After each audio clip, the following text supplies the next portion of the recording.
시청자 여러분 안녕하십니까? 저는 서울 꿈의 숲교회 최창범 목사입니다. 베드로는 예수님의 선택을 받은 특별한 사람입니다. 그는 제자들이 다 주님을 배반할 것이라고 하는 경고를 듣고도 다 주를 버릴지라도 나는 주를 버리지 않을 것이라고 장담했습니다. 그런데 그 말을 마치고 불과 몇 시간이 지나지 않아서 3번씩이나 주님을 모른다고 부인합니다. 베드로는 왜 예수님을 부인했을까요? 첫째, 베드로는 자신을 잘 몰랐습니다. 예수님은 누가복음 22장 31절에서 말씀합니다.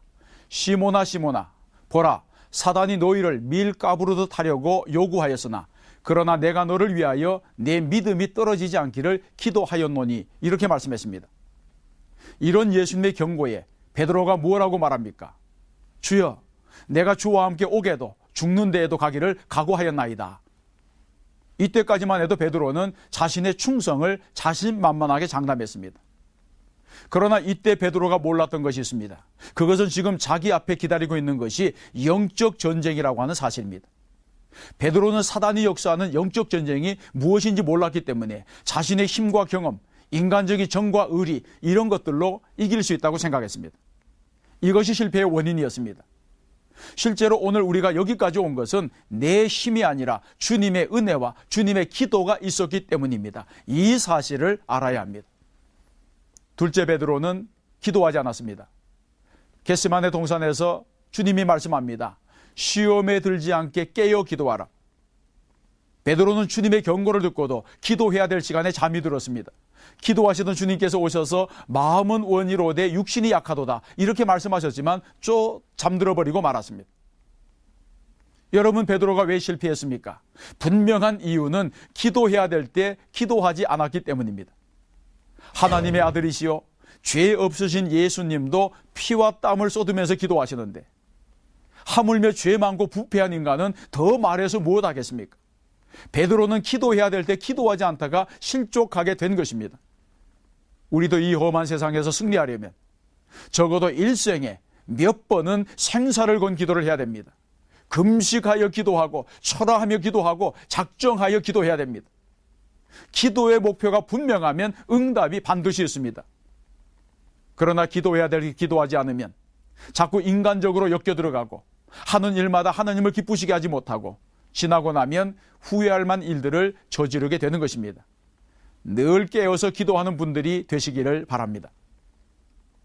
셋째, 베드로는 예수님과 거리를 두었습니다. 베드로가 실패한 이유를 54절에서 이렇게 표현하고 있습니다. 예수를 잡아 끌고 대제사장의 집으로 들어갈새 베드로가 멀찍이 따라가니라. 저는 이 말씀을 읽으면서 누가복음에서 얼마나 예리한 관찰력으로 이때의 상황을 묘사했는지를 보면서 감탄합니다. 베드로가 예수님을 멀찍이 따라갔다고 하는 것입니다.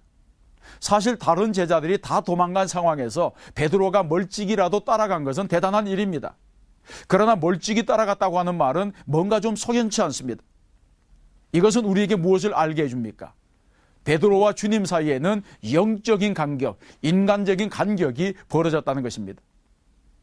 입으로는 주여 내가 주와 함께 오게도 죽는 데에도 가기를 각오하였나이다 이렇게 말했지만 언제든지 뒤로 물러갈 준비를 하고 있었습니다. 이처럼 기도하지 않는 사람에게는 멀찍이 떨어져 있는 간격이 있습니다. 여러분은 얼마나 예수님과 밀접한 관계를 유지하고 있습니까? 주님과 멀어지면 멀어질수록 세상과 가까워집니다. 주님과 거리가 더욱 좁혀지는 저와 여러분이 되시기를 주님의 이름으로 축원합니다. 사랑하는 CTS 시청자 여러분, 베드로가 주님을 부인하는 순간 주님은 몸을 돌이켜서 베드로를 바라보셨습니다. 이때 주님이 어떤 눈으로 베드로를 쳐다보셨을까요? 아마 하는 동정과 연민의 눈동자로 육신의 약함 때문에 부인할 수밖에 없는 베드로를 쳐다보셨을 것입니다. 그러자 61절에서 베드로가 주의 말씀 곧 오늘 닭 울기 전에 내가 3번 나를 부인하리라 하심이 생각나서 밖에 나가서 심히 통곡하니라 이렇게 말했습니다. 베드로는 자신의 잘못을 깨닫는 순간 통곡하기 시작했습니다. 이 통곡이야말로 베드로에게는 소망이 되는 순간이었습니다. 베드로와 가룟유다의 차이가 이 점입니다. 참된 회개는 반드시 애통을 수반합니다. 바로 여기에 구원에 이르게 하는 회개와 쓸데없는 후회 사이의 차이가 있는 것입니다.